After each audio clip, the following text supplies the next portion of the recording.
if you have the marketing strategy and leadership of someone who's been there, done that, process driven, EOS trained style, kind of like CMO, stepping into your business, building the strategy and being the leader, and then they're building this outsourced team. You get all those folks working, and then they're all armed with $60 a month each in Claude, ChatGPT, Perplexity, Vercel, whatever the tool is, a handful of tools. Dude, like that team's going to be deadly.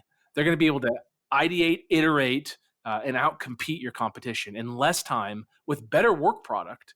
Are you a scaling SaaS founder? Ready to make the leap from leading a team to leading an organization? Join us each week as we refill your think tank with actionable tips and strategies from great business minds you know and those who don't know yet. This is SaaS Fuel with your host, 5-time entrepreneur, SaaS founder, and globetrotting adventurer, Jeff Maines. Welcome back to the SaaS Fuel podcast, where go-to-market is more than just asking who actually wants this and will they pay for it, or were our beta testers just too scared to hurt our feelings? Anybody ever experienced that? I'm your host, Jeff Maines. I help B2B SaaS founders like you grow from traction to scale. Here, growth is more than just numbers. It's about crafting a future-proof company, premium valuation, and leaders who build a business of significance while living epic, adventurous lives. Have you ever wondered if your marketing budget is secretly funding your competitor's next big idea? Or worse, disappearing into the black hole of we'll see results later? Let's be honest. For up and coming SaaS companies, it can feel like you are the world's best kept secret, offering incredible value, but sometimes struggling to cut through the noise. And meanwhile, the big players dominate with flashy campaigns and unlimited resources. So, how do you stand out in a crowded, overhyped world? I think the key lies in smarter strategies that transform prospects who don't even know they need you into engaged buyers. So by aligning your marketing with clear plan, you can stop hoping for results and start building real measurable momentum. And that's what we're talking about today. We are diving into how scale ups can level the playing field with smarter, scrappier strategies, and how a fractional CMO can be the missing piece to finally align your marketing with meaningful revenue growth. We'll explore why bloated marketing teams are falling out of fashion and how to turn disconnected tactics into a cohesive strategy. And best of all, why AI might just be your secret weapon for outpacing the competition, especially when it's used well. By the end, you'll have a whole new perspective on how to win and keep your customers without breaking the bank because we got to keep CAC low and LTV high, right? Let's get into it. Our founder on Tuesday was Andrew Mentor, founder of Fizmodo, a tech entrepreneur who brings the grit of a Division One athlete, the resilience of an Ironman competitor, and the innovation of a startup founder, all rolled into one. We talked about the challenges of pricing, selling through channels, and how to handle selling when the user and buyer are completely different groups, and also choosing what to buy for completely different reasons. It's a great episode. You got to check that one out. And our expert guest last week was Ken London. Ken is the mastermind behind RevHeat sales methodology. He's helped companies scale from millions to hundreds of millions. And Ken brought the heat, the RevHeat. And we talked about building a high-performing sales team, big mistakes, hiring and interview tips, and what it really means to transition from or out of founder-led sales. Do we ever transition? Well, you have to listen and see. So if you missed either one of those episodes, go back and give them a listen. Lots of great stuff there to kick off the year. My guest today is Casey Stanton, founder of CMOx. Casey is redefining modern marketing with a fractional CMO model. With a proven track record of scaling hundreds of companies across industries, Casey brings game-changing insights into strategic marketing leadership, lead generation, and the future of AI-powered campaigns. Get ready to discover how to drive profit and impact without the overhead. Welcome, Casey Stanton. Hey, Casey, welcome to SaaS Fuel. Thanks, Jeff. Stoked to be here, man. I am too. Today is all about marketing. You know a few things about that. I'm really excited about talking with you. Tell me a little bit about your background and how you got into marketing. Yeah, great question. Thank you. So grew up in Northern Michigan, and after college, I just graduated into that 2008 housing crisis, and I couldn't find work. Like the traditional places to find work were kind of gone. And ultimately met a guy who had an information product, and he pitched me one day while I was driving down to, from northern Michigan down to Lansing to see my girlfriend, and he said, "Casey, I've got a money making opportunity," and he fed me this tome of marketing wisdom from Perry Marshall. It's called The Definitive Guide to Google AdWords, and it was just the most exciting thing for me at the time. And I just dove right into it, and I started managing his ads and helping him build out funnels. And that led from one thing to another into a marketing agency that I worked at for years. While I was at that marketing agency, I got to work on projects like Tony Robbins' Salesforce org. So we helped build out the marketing function of that. When Jordan Belfort had The Wolf of Wall Street go out, the Scorsese film, Hmm. he couldn't make money on the film because it was a felony that he committed. That you can't make money from selling a screenplay on a felony. So he had to make Right. money on the other side, which was on selling his product. And we helped him sell his straight line persuasion system. And I got to see what that was like with the big launches. And I got to be in a bunch of smaller businesses and larger businesses and SaaS businesses. And I just cut my teeth inside of that marketing agency for years. And then when I was getting married, I decided that I wanted just a fresh slate. I was starting to do more consulting work. And while I really enjoyed the consulting work, I just found it short lived. And Jeff, I think Yeah. this is really interesting. Like in consulting, you come in and it's kind of a four-letter word, and you tell people what to do, and no one really likes it. And then you leave as soon as your contract's over, which is 30 days or 90 days or maybe 6 months if you're lucky. And while I enjoyed the work, it was just this revolving door of prospecting for clients, winning clients, servicing clients, and spinning down clients. Every month, it felt like I was starting and stopping. And some of my months, my income was really high, followed by like just anemic months where I was really scraping by, and it was Yeah. tough for cash flow. And I'm sure you've seen that with consulting before, Sure. right? Yeah. So the consulting world's hard, and what I found was that people wanted like this marketing strategy that I had, but I wanted to stick around longer. So how do I make myself useful? And I realized like the role is obviously the role of the CMO, right? The chief marketing Yes. officer, to be the top dog in the marketing department. And that's where I wanted to be. But I was also afraid of being just the CMO for one company. One, because I'm the kind of guy who would get bored with that, right? I mean, just frankly, Yeah. right? I'm a little unemployable, I think, as a lot of us entrepreneurs are. And then the other side is like, I didn't want to put all my eggs in one basket. I wanted to have a little bit of freedom of time and freedom of relationships to choose the people I wanted to work with. So I positioned myself as being the CMO for multiple companies. And later did I find out that that term was a fractional chief marketing officer. Right. And it solved the problem, which was to provide the long-term strategy and leadership for companies, but not take a full headcount cost, like a full-time headcount cost, like a W-2 Yeah. employee, which then freed up capital for the business to spend it on acquiring customers, which created an advantage for those businesses. They could have the marketing strategy and leadership and not spend the high price. They could reallocate the capital into advertising. They could acquire more customers. They could grow the business. The business owner would have a better, repeatable marketing department. And that was really my commitment in marketing. I really loved that for years. And then the pandemic came, and I cruised right through the pandemic. Like everything was just easy for me. It's like clients needed me still. It's not like I lost any work because I was the guy that they trusted to build and lead the team. We had to let some people go that were kind of extra resources that we didn't need. But at the end of the day, I kept work, and I stayed full, and I was able to serve some really great companies. I had marketers come to me and say, "Casey, how are you doing this? Like, can I work for you?" And it was at that point that I realized that they didn't want to work for me. They were pretty entrepreneurial themselves. They wanted to just work for themselves and serve clients like I was doing. So that's when I built the Fractional CMO Accelerator, which we call the CMOx Accelerator. And now I train marketers to be fractional chief marketing officers inside of great 7, 8, and 9-figure companies to help them scale. That is outstanding. I love that. Just the journey going, back to the beginning and following your what you really wanted to do, following your passion.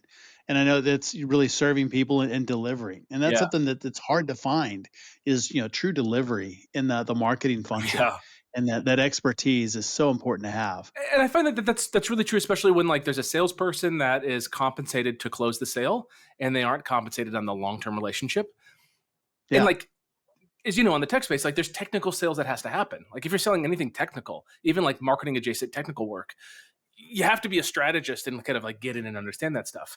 And when Yes. salespeople are selling it and they don't understand the full service, they're getting their commissions, they're driving their nice cars, and then the client sold like, a bag of dust that doesn't materialize into the actual value that they were sold. That's frustrating. And I think when you Yes. collapse that marketing kind of like sales and service function down to just the fractional CMO who's doing their own prospecting, selling, and servicing of the clients, I think you get a much more honest understanding of the outcome that you're going to get. Yeah, having that together, that alignment is so critical, and all the way through the process. Because you're right, you can have marketing that has one message, sales sells them something else, and then delivery is trying to implement something that's completely different than the first two. So that alignment has to be there for it to be a good experience and long term. Yeah, absolutely. And I think there's charlatans in every industry. Um, Sure. PR. I've worked with some really incredible PR groups, and PR is tough. PR is tough because like it has to be newsworthy for there to be PR about it. Right. And if it's not Yeah. new, like you can't be like, hey, it's Wednesday. What's our PR strategy? It's like, are you launching something? Are you doing something interesting? Right. So like PR companies, a lot of people try to use PR to create some like thought leadership stuff. And it just feels like a waste of everyone's time. So I think Yes. that can be a waste of money. On the other side, SEO services, huge waste of money for most companies because they don't have a really focused approach. And this is one thing, Jeff, that I'm like a firm believer on in SEO. So SEO, for anyone who's listening who isn't familiar, it's just like being number one on Google for the search term. And that's how I Right. define it, right? I don't want to be number two. I don't want to be I don't want to be on the first page of Google. I want to be in position one for the most important keyword. That's it. Yep. And my approach to that is I don't care about the reports that the SEO firm develops. I just want to be first. So the first question is, what's it going to cost for me to get to first? I know that there's technical SEO, so like website related stuff, like linking structure, content silos, all that. Then there's content production, and then there's backlinks, right? And then there's maybe some other magic, but it's pretty binary. Like a decent SEO firm can quote you on actually what it would take to be number one. And the firm that says, Yes. I don't know, we can't really quote that is the wrong firm, right? And if the firm comes to you, Jeff, and they say, all right, Jeff, it's going to cost we're going to have to put together like 300, 400 pieces of content. We're going to have to get these kind of backlinks from these big websites that are really authoritative that aren't easy to get. And you say, okay, what's that going to cost? And they're like, I don't know, $500,000. Like, okay, cool. At least I know. And now I get to make the decision Right. of, do I spend 50 grand a month and get it in a year or in 10 months? Do I spend 50 grand a year and get it in 10 years? Like, what's the timeline that I want to accelerate getting into that position? And then I just want to dominate it and I want to hold it.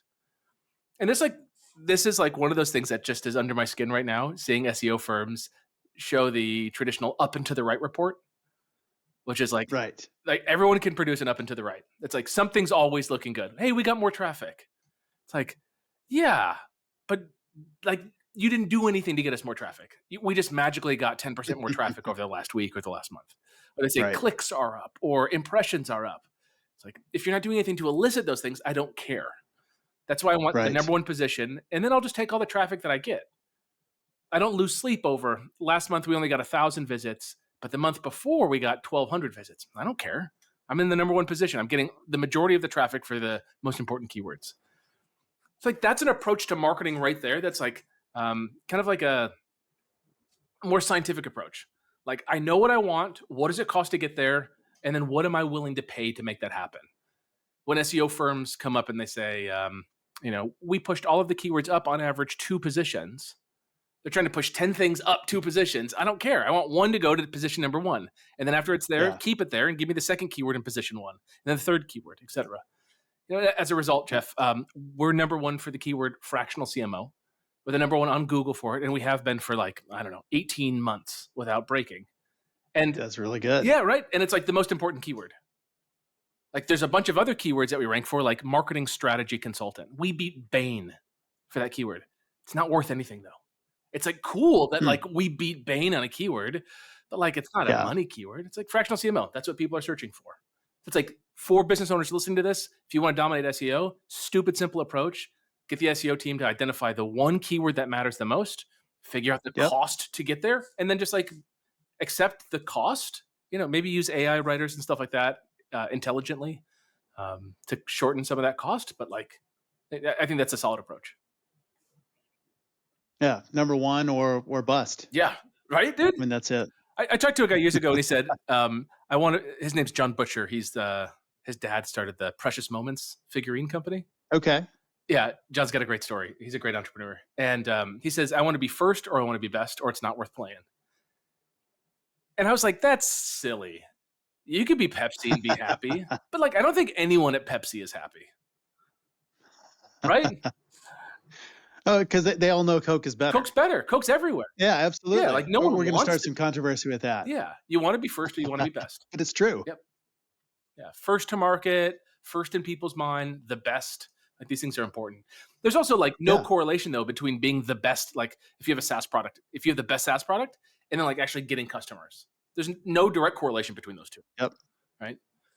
I'm sure that a lot of people listening to this are developing killer products that nobody's buying.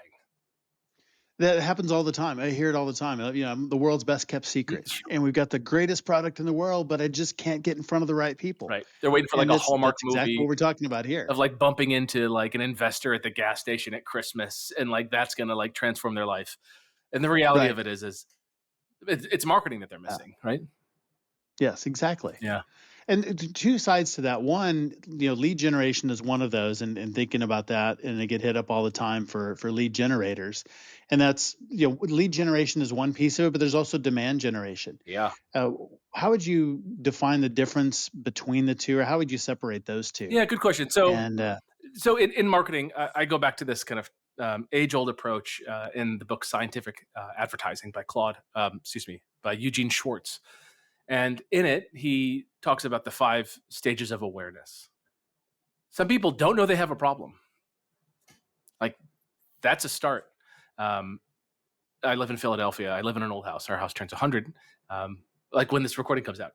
And nice. yeah, it's great. It's got problems of a 100-year-old house. And I recently just got a letter in the mail from the water department, and they said, "Hey, we were doing this big study for a couple of years, and we're going to tell you if you have a lead feed line coming from the main." And the news is we don't know is the answer for 98% of households in Philadelphia. We don't know. Wow. So I don't know if I have a problem.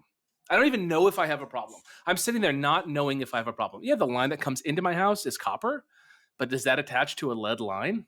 I don't know. Right. So I don't know I have a And it problem. wasn't even something you were even aware of before maybe even you got the letter. Right. Like, Never. I didn't even know that was a thing. Right. The inspector was like, "You've got a copper line coming to the house. That's good news." And then the city's like, "I don't know if it's good news." So I'm living in this place of like, I don't know I have a problem. And as a result of not knowing if I have a problem, I kind of have no urgency to fix it. Right. I've got other urgencies, right? In a 100-year-old home.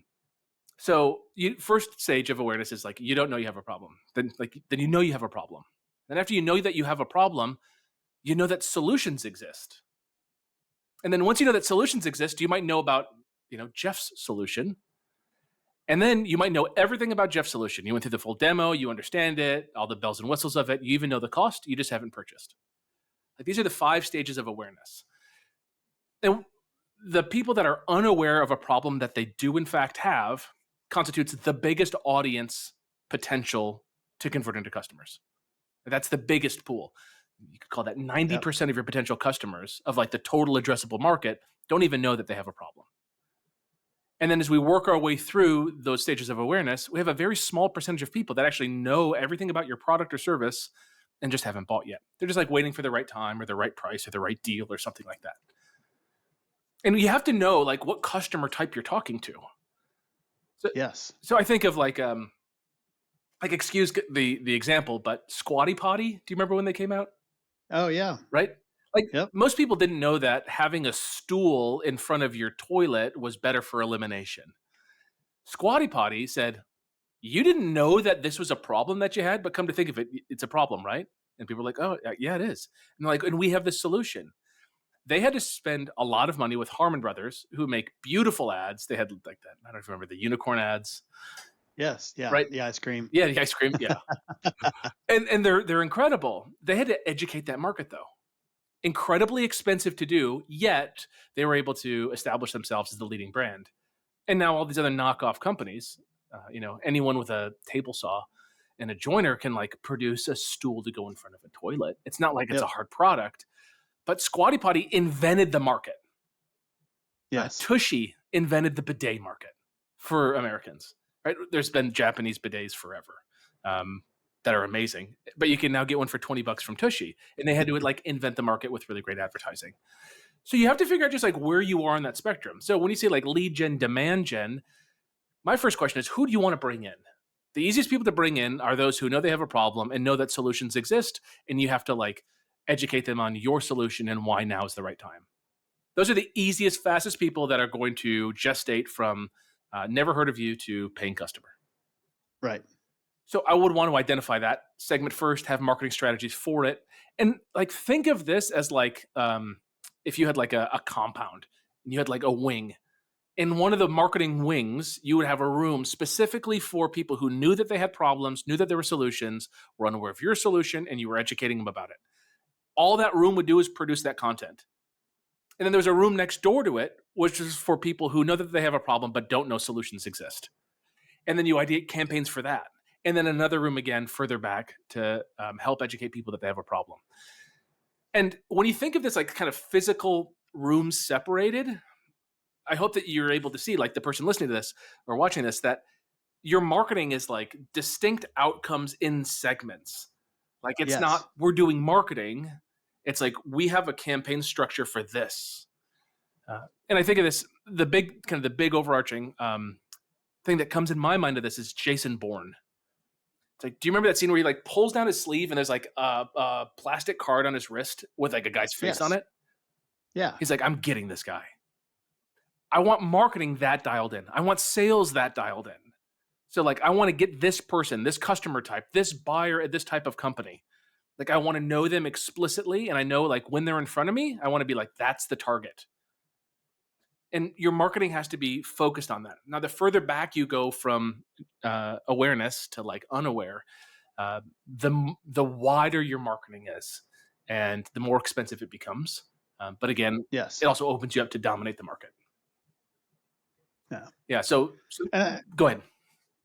And I think that that's one of the things that founders don't necessarily think about on the front end is, they think we want to do marketing. And it's they think it's lead gen, it's those that are already in the market, and it's just, getting people to take some action, and we sell them stuff. Right. But there's a whole spectrum, and the messaging is different at each one of those. You message somebody very differently. They have different questions. They have different level of information when they're solution aware, Yep. and they already know about the solution. They're on the hunt for that, than if they are problem unaware. And they're like, just like the house example, I didn't even know that lead pipes were still a thing. Right.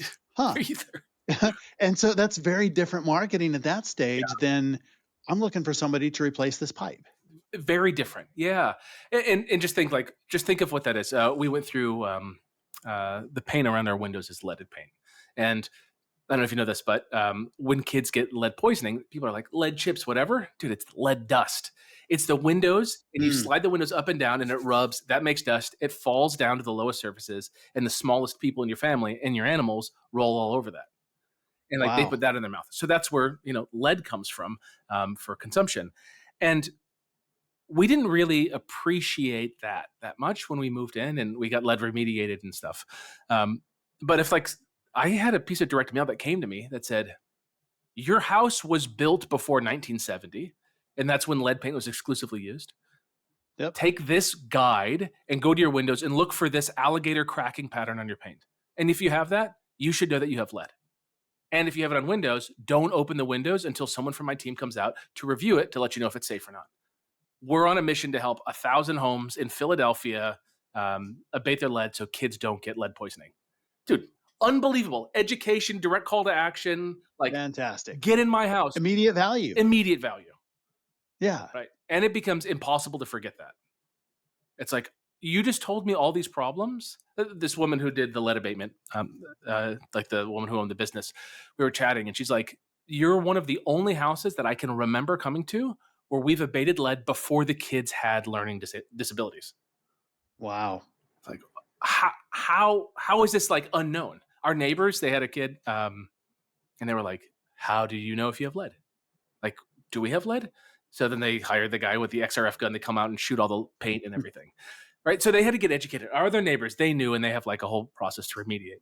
I mean, it's significant. And it's just like, we went from unaware to aware to hyper ready to spend kind of any amount of money to solve the problem. And it would have been better, I think, if if it wasn't for my wife, if it was for a marketer who was talking to us. My wife was the one who heard about lead paint and the issues with it. I really just didn't know.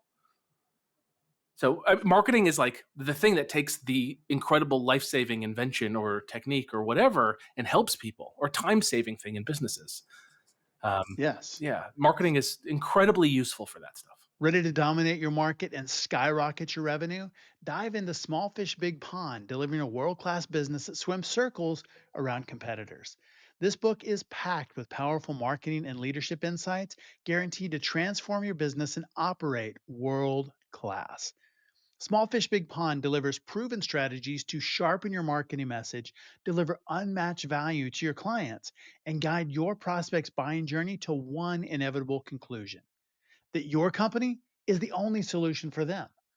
Inside, you'll find step by step frameworks and time tested growth principles to attract your ideal clients, convert them, and then turn them into your passionate brand ambassadors. Grab your copy today in print, ebook, or audio at smallfishbigpond.com or on Amazon. Plus, remember, every book sale supports charity. All profits go there. Always have, always will. So dive in and make a difference. And the messaging is different if you think about a painting company. We're going to go do remediation, we're going to go repaint, or whatever it might be. What do they normally market to? It's we're the best painters, we're on time. That's not marketing that's going to get your attention and get you to spend any amount of money Right.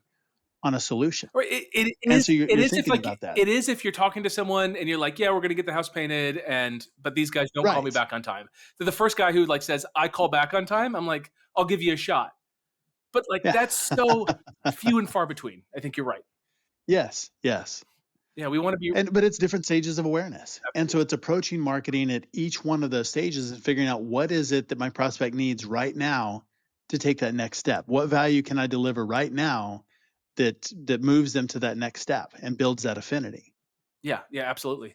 Yeah, and um I'm a really big fan in the marketing kind of structure of there's like this kind of older approach that a guy named Ryan Dice really came up with at Oh yeah. digitalmarketer.com, right? You know Ryan. Yeah, Brilliant. Yes. brilliant, absolutely. And his approach was always like, give them the free thing for an opt-in, and then give them the $7 thing, and then the $14 thing, and then the 29, and then the 97, and the 249.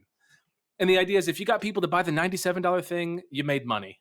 If they didn't buy the $97 thing, you lost money. If they bought the 249 thing, you made a lot of money. Like that's kind of like the traditional marketing structure. And I don't think that that's necessarily wrong, but I just like giving the big offer right up front. I think it's really useful. And this is like, I don't know, kind of counter to what a lot of folks do. It's just like make the direct offer. Yes. This scoops up those people who are problem aware and like solution aware. You're grabbing those people and just saying like, do you have this problem? We have the solution. Do you want it? Do this thing right now. I think it's great to do that. It's a lot like going to your high school reunion and being like, hey, want to get married? Right? Like it might work. You might get one person that they're like, let's go. But for the rest, like if it doesn't work, you're just gonna have to nurture that relationship. And how long is that nurture Right. process? I think it's different for all businesses, but Yeah. I mean, if you're in the SaaS space, maybe someone makes a decision cyclically. Maybe there's a calendar cycle for them. It's a quarterly cycle. It's an annual cycle. Maybe Q4 or Q1 is a really important time for buying. Maybe it's the education market. Who buys like in the summer, like when school's out? It's always going to be different. So being able to like talk to people at the right time with the right message and offer this big thing. Like, do you want the whole thing? Do you want us to, do you want to buy the SaaS from us and we'll set it up for you and we'll do all these bells and whistles to make it easy for you? Then the person's like, whoa, I didn't know that was even an option. I mean, I'll book a Yeah. call and we'll talk. And maybe they convert. Maybe they have the ability to say yes or sign or pay or whatever. And maybe they don't. And if they don't, then you just nurture them further on and you send them the freebies and maybe try to sell them like master classes or workshops or whatever later on down the line to make back that acquisition cost. In marketing, we've got this term for a self-liquidating offer. Yes. It's killer. I wrote a book for marketers. It's called The Fractional CMO Method. And I sell it online. It's $4.99 for an ebook. I'll just give you my numbers. I have $39, a $49, and a $97 upsell on it. The average person who buys a book from me pays about $26. So it's a $5 book, it's digital, and they get it, and they end up paying me about $26 for it. The cost to acquire that customer is somewhere between $20 and $30. Kind of depends on the week. So on average, I'm generating a customer, someone who's paid me money, for net zero. I don't make a dollar, I don't That's lose exactly what you want. Yeah, it's great, dude. And then you just scale that as high as it can go. Yeah. And when we look at like just a direct to call offer, which is pretty typical in the SaaS space, like if you're doing a consultative sale, it's like book a demo. Right. Book a demo. It's a great strategy. And like also, if you had like another offer to sell them something that was a break-even digital only thing, now you're attracting customers that like you, that got a lot of value, that have paid you money. Like the likelihood of them paying you again is much higher. I'd rather have a list of 100 customers that I broke even on than a list of 10,000 leads. 100%. Yeah. Yeah. Much, much easier to convert. Yeah. And that stuff can be simple. Like just like make it on the customer journey. So if you're selling a SaaS product, like what else does that person have a problem with? I did something years ago with a non-carrier embedded telemedicine company. And what we did was they had like a telemedicine solution, and we sold that to insurance groups that sold it to companies that was then leveraged by the employees. So the employee could see the doctor on their phone. Yeah. And in that process, it's like, who's our customer? You might say our customer is the employee, but really it's the buyer at the company. So we want to get those buyers to buy from the carriers. How do we help the carriers? So we built a full toolkit for the carriers on how to do cold email. We're selling telemedicine, but we gave away the structure that was like this incredibly valuable how to cold email people effectively. And these insurance agents loved it because now they're like cooking with fire. While everyone else around them is like sending off 1 or 2 emails a day, these guys are sending 50 or 100 cold emails a day and getting deal flow. Completely unrelated to our product, but it opened the door for a relationship. And they're like, give me more of that. And we're like, sell some of our stuff. They're like, aye. And then we got to see sell-through of the telemedicine service. So these things like really, really smart. Yeah, it doesn't have to be the thing that you're doing. Like if you have a SaaS for, a financial SaaS, like you don't have to sell the financial thing. You could sell something to help the person. And like, don't give me a Yeti, right? Don't give me a mug. Don't give me a Nintendo Switch. Give me something that helps. It's not related. It's not related. And it doesn't make my life better. There's a new website that I'm getting messages from. It's like, it's a pitch platform, and they pay you, Jeff, to review their pitches. So like, hey, Jeff, I want you to review this pitch. I'm going to cold pitch you. And if you come and sit on the call for 15 minutes, I'll give you $50. It's like, okay, that's interesting, like as an idea, but I don't want to be sold at for $50. That feels really off to me. Give me something valuable. I'll give you one last idea on this and then we can move on. But I've got a financial analyst on my team. Love the guy. He's in India, and he just got married. And the dude, just imagine, Indian weddings, right? They're crazy. Yep. And he's a North Indian Jain marrying a South Indian Hindu, which is like clashing culture. Yes. And in a lot of ways. Right? And it's like his high school sweetheart. It's a wonderful story. But like, think about where he is stress level wise, like through the roof, right? Sure. What's one thing that guy would read? What's like one thing, no question, he would read? What would it be like? The 7 KPIs to be a better financial analyst? No, he doesn't have time for that. No. What's he going to read? Here's what he's going to read. The ultimate North Indian Jain's guide to marrying a South Indian Hindu and having a wedding that everyone loves and remembers. He's going to spend all of his money to buy that guide. Yep, absolutely. Small audience, huge problem, huge concern, and it has his attention. Most people are like on their lead magnet stuff, like trying to generate leads, which is bar none the biggest problem people have is they don't have enough leads. Like if you doubled your leads, you'd probably double your deal flow. Maybe not, because the first half of your deal flow probably comes from relationships, right? The other half comes from your leads. So maybe you'd increase your deal flow by 50% or something. But regardless, more leads, more deals. The lead magnets that we have, which I think are great, a good thing that your CMO should do is just like push your team to come out with one new lead magnet a month and just have like 12 lead magnets live on the site, and just drive traffic to each one individually. You're shopping around. Do you have this problem? No. Add later. Do you have this problem? No. Add later. Do you have this problem? Yes, and it's burning. Let me download. Let me opt in. Right. Then Yeah. they're a lead. Those lead magnets have to be meaningful. What is your North Indian Jane's guide? Like, what's your example of that in the business? And there's just like so many fluffy things that like sound good in the boardroom. And if you asked someone like that, you're just like walking by, you're like, hey, I got this thing. Do you want it? Right? Your ideal customer, you're walking by each other at a conference. You have one sentence to say to them. Is your sentence, hey, do you want this bullshit guide to do nothing very important?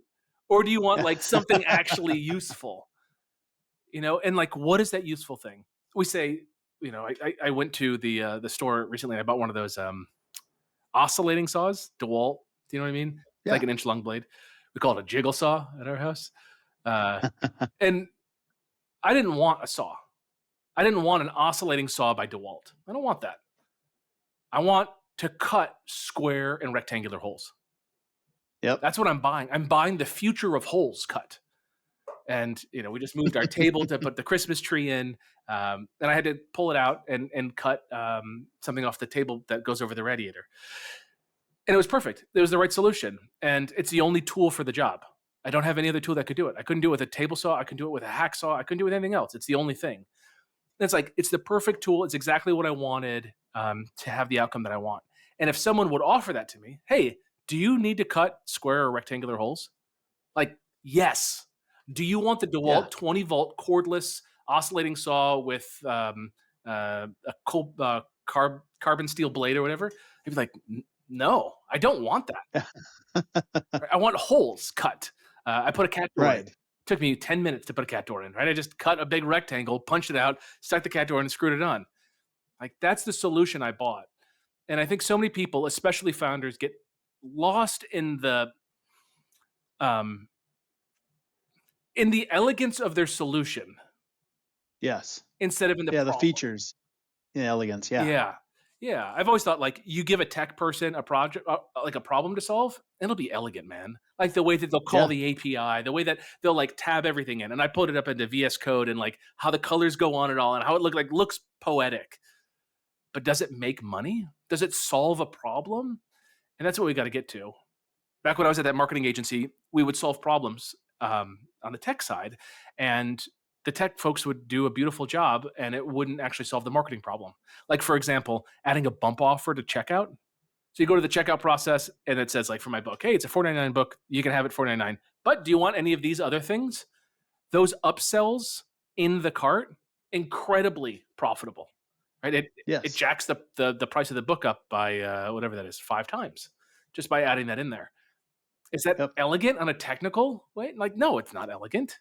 Kind of looks a little busy, but we tested the snot out of it and it works really well.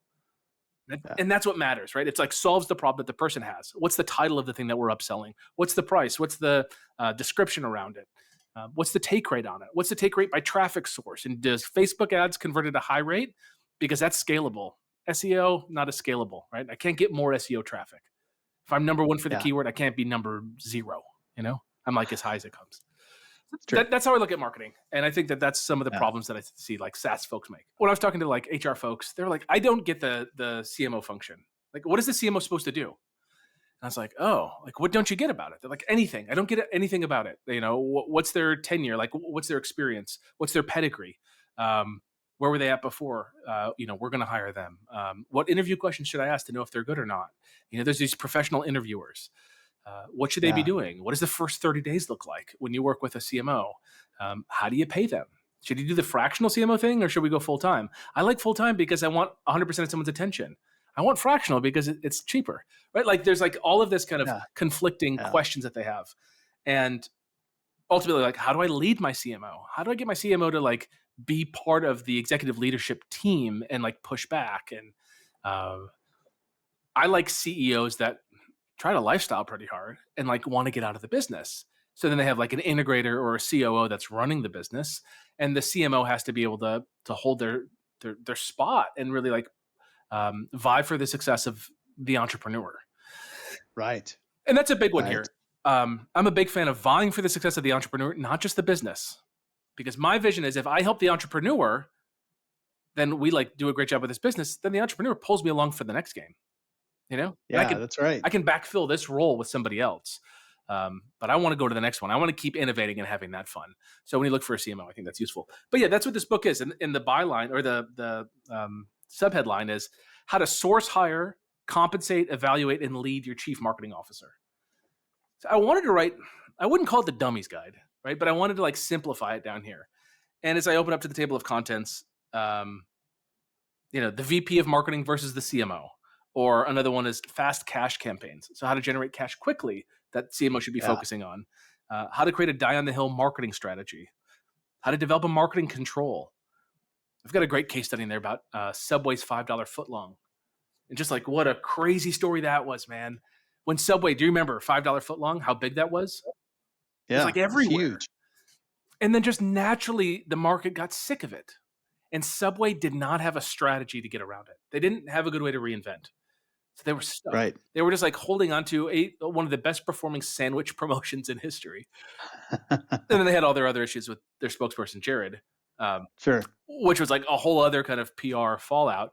But they put all their eggs in the basket of the $5 footlong, and then they were stuck. And they saw some really negative growth as a result of not being able to innovate against their marketing control. And now, Yeah. who Subway is versus who they were. Have you been to a Subway recently? Not in a while. Right. Like, kind of like, And I think a lot of people have. yeah, like why would you, right? It's kind of how it feels. We went to one after the solar eclipse on our way back. It's like the only restaurant that we could find, and it was awesome, dude. They had footlong churros, footlong hot dogs. They were testing pizzas. They are a testing powerhouse, and like Subs is kind of like the cornerstone of it. And we just saw what Jersey Mike's get bought by BlackRock. So we're seeing huge investments in that franchise style. So it's not like they're in a bad market. They just don't have, they don't know who they are anymore. And the only way Subway can figure it out is by testing. And that's what I think is so exciting. Like that's what the marketing department should be doing. Testing the control, testing. And if you don't have like a marketing leader that's driving the business forward, coming up with these strategies of like what to test and when to test it and getting people to do this work, you might have a runaway success that is going to naturally peter out maybe by the end of next quarter. Just like naturally, it'll just like run its life cycle, and you'll have to come up with the next big idea. And do you want to be testing that idea now, or do you want to wait for, growth to flatline or go down before you do that? Yeah, everything has a cycle. Absolutely, without a doubt. So you have to be ready for that next and idea. One of the things that like I'm really excited about in this kind of marketing department CMO space is just the future of the marketing department. And I think we know it to be true. Like yes, Cursor, Bolt, Vercel Zero, these are great new no-code tools. Prompt base. I can write a program. Now, can I execute the program? Probably not. I'm not that technical. But like on Vercel Zero, I could go in there, I could type something out, it could build me a program, and maybe I could launch it at Vercel. And maybe it's a proof of concept, maybe. But more importantly, I can get my idea out, and then a developer could run with it, and something that would take maybe 6 weeks before now takes 2 weeks because there's no back and forth. I got a 80% prototype complete with a couple prompts one evening, and I can assign that. As we know that that's happening in the tech space, it's also happening in the marketing space. So the marketers that first kind of lost their punch have been content writers. I can write incredible content through Claude.ai, and I could do it with a corpus of content. So what content do I have? I mean, just like podcasts, you take all your 250 podcast episodes, transcribe them, load them into Claude. That's your voice into a project. And then you say, write me an article about this. It's probably going to do a good job. Right? So we're seeing our marketers, they are now, like our content writers are developing twice the content for the same price. So that's the first thing that's happening is like we have to produce high quality content and we can do it with AI. Great. What else is happening? We're seeing graphic design. I don't think we're going to see AI driven graphic design that's really going to do it for a while. Like you do graphic I design. think it will be a while. Yeah. It can do some okay things, and photo generation has come a long way in the last year. Mhm. But complete marketing, campaign design, or actually layouts, it's just not there yet. It's not there. And maybe it's like too nuanced that it won't be there for 10, 20 years. I don't know. But I can get 80% of it done and then pass it over to a graphic design person that can finish it. Yep. Right. If you want to write a children's book, like how do you come up with the graphics that you want? We just go to ChatGPT or um, Midjourney or one of these other platforms, and you just Yeah. prompt until you get a style that you like, and then you find someone that does that, and on Upwork, and you're off to the races. Yeah. So we're seeing then offshore designers inside of teams and platforms. There's one based here in Philly called Penji, PENJI.co. And it's Filipino designers. And I don't know what the price is, 400 or 500, $600 a month for like unlimited designs, one project at a time. And they're working 24 hours a day, 7 days a week. Yeah. And then you can have bigger ones that they can do, hand drawings, they can do animations, that kind of stuff. Design Pickle's another one. So like we're seeing Yeah. that happen to design. So now content design, copywriting, which is like persuasive writing, easier than ever. They're great copywriters are for anyone listening who doesn't know, a copywriter is the person who writes the words that are spoken on an infomercial. Like Yes. that's a copywriter. That person knows that every word that they write and gets spoken has to generate money. It's very different than the person writing the About Us page on your website. Completely different. Completely. Yeah. Yeah. Copywriters have always been some of the most expensive people in marketing, and for good reason. Good copywriters can really make it rain. I mean, it's the difference between a Yes. campaign working and not. Right? Copywriters, they're the kind of people who, David Deutsch is a great copywriter who's alive still, and I think it was him. He wrote like "as not seen on TV." Like what's one of the things that he put on a mailer, and that was like a wild success for him. Like it's like those little ideas, right? Yeah. That are just like so infectious. That's how I get into marketing. I think ultimately was I was reading the back of Boys Life magazine and those space ads. I don't know if you ever read that magazine. Yes. Yeah. There was one for a hovercraft. It's like if your dad has a leaf blower and you have three like Folgers coffee cans, you can make a hovercraft. And I was like, I wanted a leaf blower. yeah, exactly. Like, can we get a leaf blower? My dad's like, why? Right? Because I want And to it's make a only like what, hovercraft. He's like, $4.95. that's not going to work. Like, but we don't know. Yeah, maybe it will. Yeah. So copywriters we're seeing like I wouldn't say copywriters are not useful anymore. They certainly are incredibly useful, especially for like big ideas, coming up with big campaigns. But they're being augmented by AI. And any copywriter who says that they're not Yeah. using AI is lying. Like go to Yep. Perplexity and give me all the stats. Like go give me a bunch of stats, and then let me write that into persuasive copy.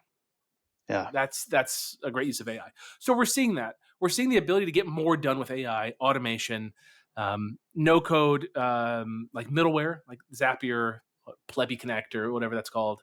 Like those tools are really useful right now for marketers to stitch things together. We're seeing direct integrations, even like API integrations, and maybe we have to pull a dev in that sets it up for us or kind of finalizes things or whatever. Yeah. We're seeing marketing folks be more effective. So a couple years ago, I was the CMO of a private equity commercial real estate sponsor, another one of these weird industries. We bought the Albertsons near you, let's say, and then like all the out Okay. parcels, and then we would work with the leasing team to fill them out, and we'd do all the landscaping and that stuff. There's a private equity play of buy, lease out, improve, and then sell in 3 to 5 years. And during that time, I grew that marketing team to about 13 people. Great people. And I got to do a couple folks that were offshore, which was great. We had a guy in Pakistan who would work while we were sleeping. I mean, like really nice to have that 24/7 availability. Yeah. We had some designers that we used that were offshore, some platform stuff, that kind of stuff. I'll tell you though, today I could do the same work with half the team with less stress. Without a doubt. Yeah. Yeah. I left the company and I had ChatGPT write the letter and I screenshotted the whole thing. Like that was how early on it was, like when that was novel, right? Everyone's like, what is this thing, ChatGPT? And now half the people could do the same amount of work, if not more. Yeah. And this other kind of there's a couple competing thoughts here. So like Sam Altman said that in the future we're going to have a one-person $1 billion company. I think that is entirely possible, especially with what I've seen over the last year Right. and how fast tech has moved. Yeah. Totally, man. So as we think about this 1P, 1B, is it going to be the innovation of the product itself? Maybe. Maybe it'd be an innovative product. I think a lot of it's going to be the marketing of it, the virality of it, like how quickly customers Yep. get on it and stuff. And I think like, okay, where do you put your focus then? Well, you're probably going to focus it a lot on marketing. And all the tech people are like in scaling servers and like making sure that, you have backups and all that stuff and security. Sure. Like, yeah, like all that. But it's marketing. And then it's the ability to pay the most to acquire the customer. Yeah. This is something like if someone's listening to this, like write this down. Your competitive advantage needs to be that you can outspend your competition to acquire the customer. Jeff, if you can spend $100 to get a customer and I can spend $500, my first order of business is I'm buying all the $100 customers today. And then tomorrow I'm buying all the $200 customers. And the next day I'm buying all the Yep. $300 customers. And now you're out of business and you got to somehow triple your acceptable acquisition cost. Like you're not going to do it. I just killed you. Right. Right. So what we want to do is like, we want to keep our overhead low and we want to keep our ability to buy customers high. So we want to have like a war chest of cash. Best way to do that Yeah. is to not have a full-time CMO. If you have the marketing strategy and leadership of someone who's been there, done that, process-driven, EOS trained style, kind of like CMO, stepping into your business, building the strategy and being the leader, and then they're building this outsourced team. Some people might be in office if necessary, but I like people in Middle America and Eastern Europe and that kind of stuff. You get all those folks working, and then they're all armed with $60 a month each in Claude, ChatGPT, Perplexity, Vercel, whatever the tool is, a handful of tools. Dude, like that team's going to be deadly. They're going to be able to Yes. ideate, iterate, and outcompete your competition in less time with better work product. And the time to do it is like literally this moment. This is coming out Right. early January, right? 2025. And it's like, Jeff, they're saying that 2025 is the year of the voice agent. Yes. That's scary. Anderson Horowitz has a great guide on voice agents and kind of like how to build one. And as I've read through it, I'm like, oh my God, this is going to be scary. Like for senior citizens who are going to get their money stolen. That's totally going to happen. Yep. Bunch of phone agents are going to call. They're going to be like these bubbly people, not people with broken accents, trying to get their social security number, but like very compelling people. Scary. And on the other side, Yep. we're going to have people that like, you opted on my site, you're going to get a call, not from a guy that I have, but from a robot who's going to call and be like, hey, Jeff, just saw that you came in. Just want to ask you a couple questions. You got a minute? And then books you on a demo Yeah. with a live agent. It's already happening. Already happening. Yeah. And next year it'll just be 10 times more. It's going to be nuts. And I think that collapses the sales team. So now all of your Yes. outbound dialers are a single platform. And now that you have that platform, you're closer to that 1P, 1B. Less people, more AI, more automation. Also, another part of this, Jeff, is like people are like, well, why not use a marketing agency? I'll tell you, any agency that's doing a decent job is doing 30 to 40% profit margins. So my first thought is like, is it worth it long-term to have the agency? Right. Short-term, maybe. Yeah. You better have a big marketing budget if that's the direction you want to go. Yeah, right? Yeah. And I love an agency just like I love a mercenary. You call them in, do a job, train the locals, get out. Like, Yeah. I'm into that. I'm into paying top dollar for that person too. Like literally, like no one can charge me more than I'm willing to pay. It seems like, oh, I want an expert in SEO. This is what we did early on with SEO. I wanted us to be dominant for our keywords. And I hired someone and he like ran out of tricks after a year. I hired another guy. He kind of ran out of tricks, but I like the second guy. I was like, all right, I want to keep you around, but you got to get smarter. Go find me the smartest person you can find. Let's go buy an hour of their time. Yeah. So we got 1 hour, $200. The guy loved it. He told us a bunch of stuff to do. He felt like a king. Hour, he made $200. We said, once we implement this, can we call you back for another hour? He's like, you got it. 6 months later, same thing. And like that was the initial foundation. That's $200 you spent. And like that was like return on investment. It's a significant return on investment and like the shortcut of the time and everything. So I'm a fan of bringing in agencies, bringing in experts and stuff like that on a short-term basis. I have one caveat, which I'll share in a moment. But generally speaking, I don't want an agency long-term. I want to see the business build that internally. You've sold your companies before. Yep. Imagine you selling one of your companies, Jeff, and your buyer saying, all right, Jeff, what's your marketing strategy? And you say, it's great. We've got this great agency. They just show up and do the work. Your valuation just probably dropped by one or two Yeah, multiples, right. 3 multiples. I mean, it's significant. You have to have that inside, and you have to have that repeatable process, because it's one of the things they're buying. They're buying the future revenue stream, and if it's dependent on some third party out there, that's not worth as much. Right. And then you're like, yeah, it's great, man. We're month to month. We can leave them at any time. They're like, you can, but they could leave you at any time. Yeah. Do you have any commitment around pricing? You're like, no, we just have paid the same price for the last 2 years. Like, it's not good. That's not a good place to be for a business, especially if you're Yeah. looking for exiting. And that marketing agency, this is the dirty trick that marketing agency owners don't really want to talk about, is if they talk to somebody who has a problem like you have, and they solve it for you, and you paid for their R&D to solve it, they're going to turn around and sell it to this competitor of yours, maybe direct, Yep. maybe non-direct, but they're going to go sell that same IP to them at the same price they charged you and take all of that as profit. Maybe more. Maybe more if they're smart, right? Yeah, so this idea of like having an agency that does the marketing for you. First of all, 30-40% profit margins. Like, you should just expect 30, and you would hope that they'd have 40, because you hope that you have a decent agency. They better be that Yeah, good. right. And then none of the intellectual property is yours. There's no repeatable systems. Also, agencies have this, it's like a natural desire, which is once we've done it enough times, we're just going to get like the new guy, and he's going to do it. He's just going to like run that SOP. And so you went from paying top dollar for top quality work to top dollar for low quality work. And you're like building a guy's career out or a woman's career out. Like, this is the first big project that they're on. Not good long term. So I like to see that stuff get in-housed. And maybe that means you hire the agency, they do it for 3 months, and then you get them to document everything, pay them for the documentation, internalize it, and then hire folks in. But marketing technicians is the title of the worker. So what is the future of the marketing department? It's marketing technicians armed with AI led by a fractional CMO. And these marketing technicians, I came up with this term because you can't go on Glassdoor and tell me what I should pay you if you're my marketing tech. Right? If you're my marketing director, you're going to be like, whoa, Casey, you live in Philly, so that's a major city, so I should be making on the higher side of the salary for a marketing director. It's like, I don't want to play that game.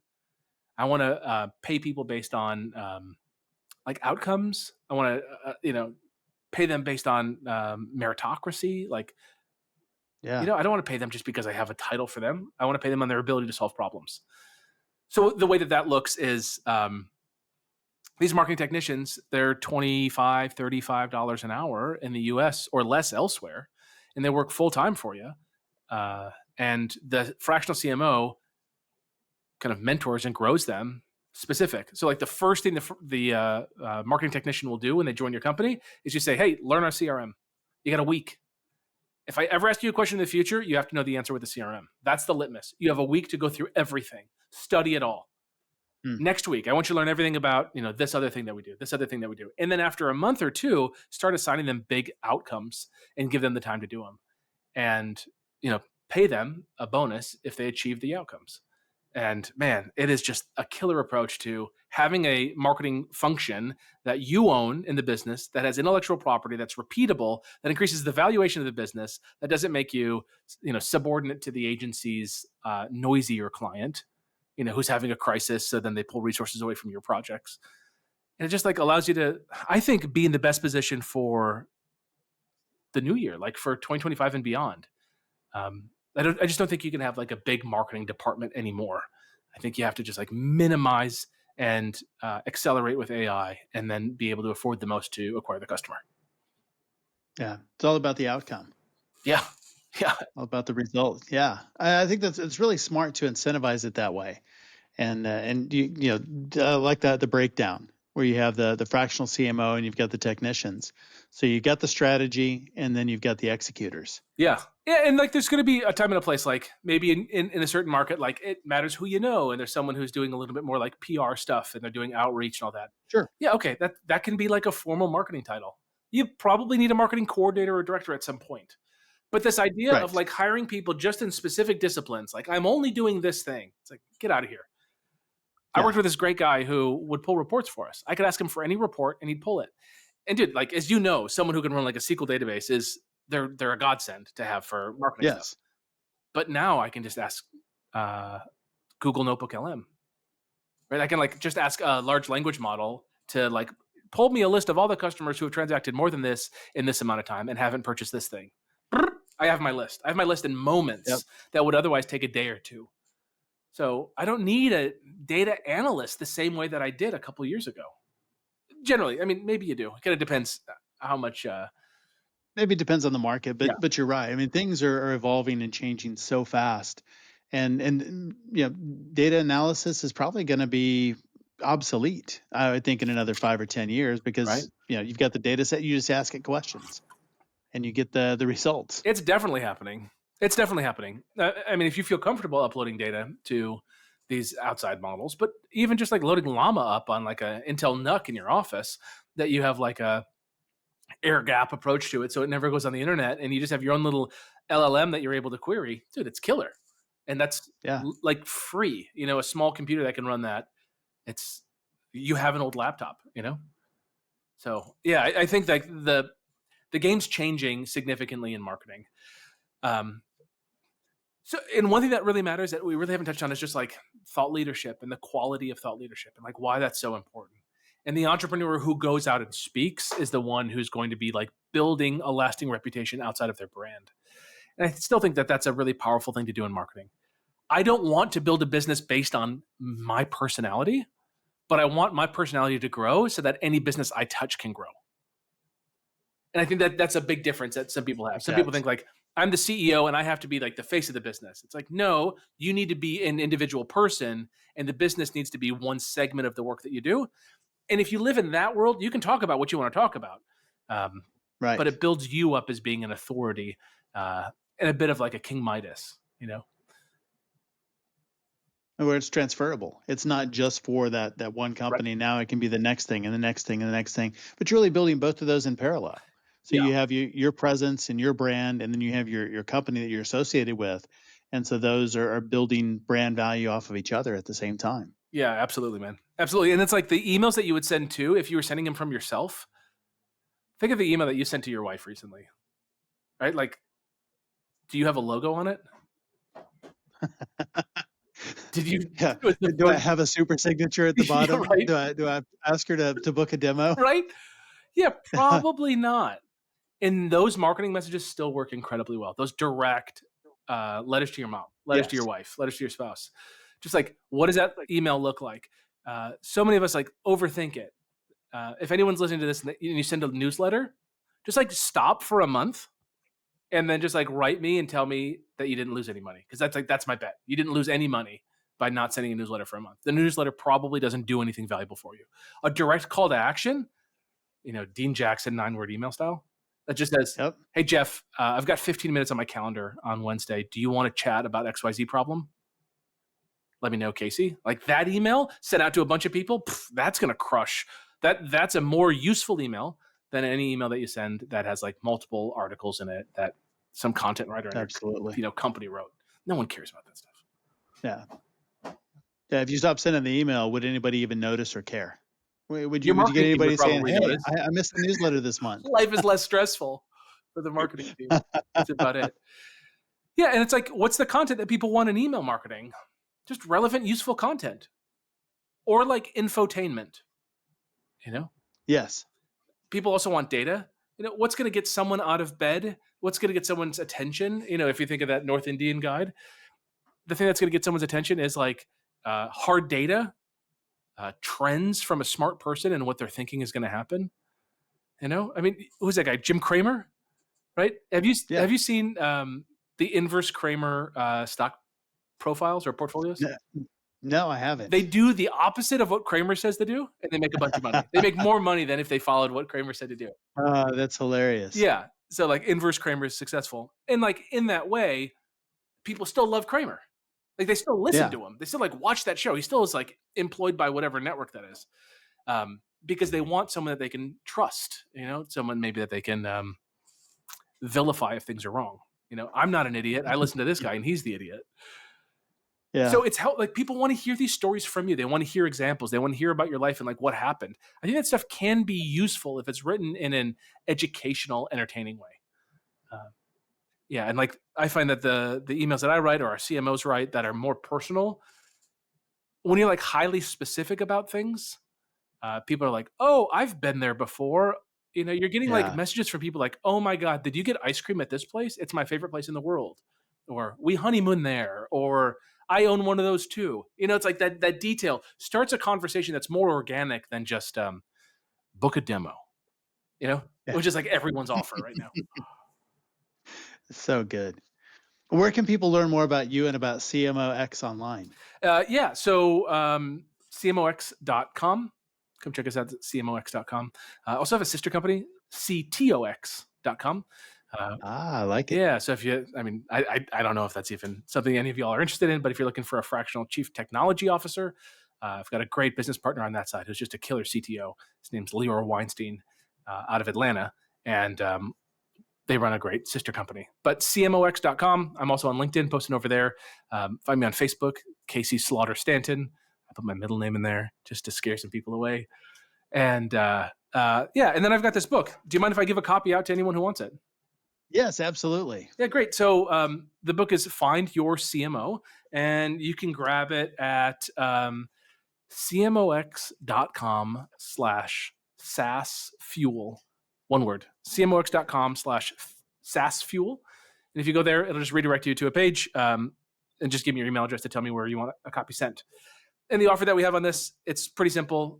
If anyone wants a fractional CMO from us, the offer is that we will, in 3 business days or less, do a full executive search of all of our members and find the best ones for you and book you on calls with them for zero cost.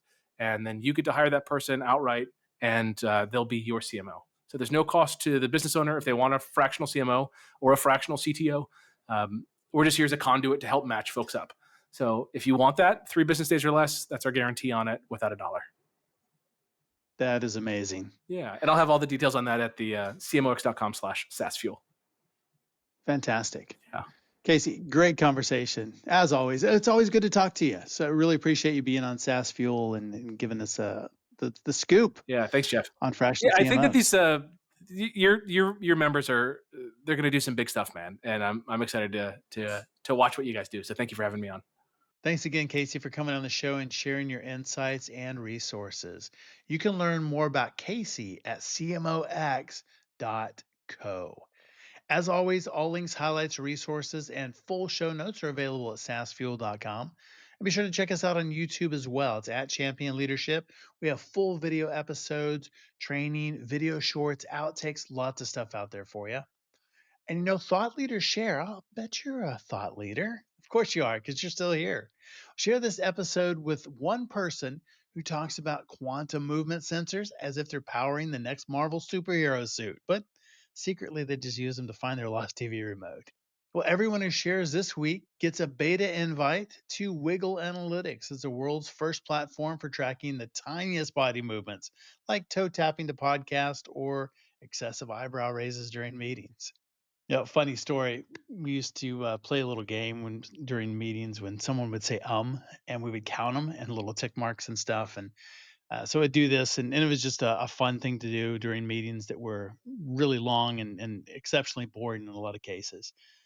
And it was funny. The record was 136, in case you're wondering, in an hour long meeting. That was a lot of them. This worked out just fine, and it was a fun little game until 3 or 4 or 5 of us were in a meeting and doing this, and you would hear an and then look up, do a little tick mark, and look up at others, and they're doing the same thing, and then laughing inappropriately. So we had to quit doing that. So there we go. Wiggle Analytics would have been great, to track all that ridiculous stuff. Ah, so funny. Well, how do you turn a series of failures into a thriving multi-million dollar business? Well, join us next Tuesday with our next guest, Nikita Bikdarov, founder of Meldoso. Nikita will share his insights on building a successful SaaS business on the 8th try and the powerful sales systems he's developed to acquire customers through outbound email marketing. Great, great stuff. I mean, I love his tenacity, and he's got such great insights. Good episode. How can the principles of martial arts and military strategy be applied to winning in the fast paced world of sales and marketing? Well, our next guest, 1 week from today, John Golden, is a Chief Strategy and Marketing Officer at Pipeliner CRM. He's going to be here to share his deep understanding of sales strategy with a dose of martial arts discipline. I mean, this is one episode you won't want to miss. So I will see you next time. And as always, enjoy the journey. Thanks for listening to SaaS Fuel. Full show notes for each episode, which includes a summary, key takeaways, quotes, and any resources mentioned, are available at saasfuel.com. Be sure to follow and subscribe wherever you listen to podcasts. And if you're enjoying the content and getting value from these episodes, please leave us a rating and review at ratethispodcast.com/saasfuel. We'll be sure to read these out on future episodes. Let's go!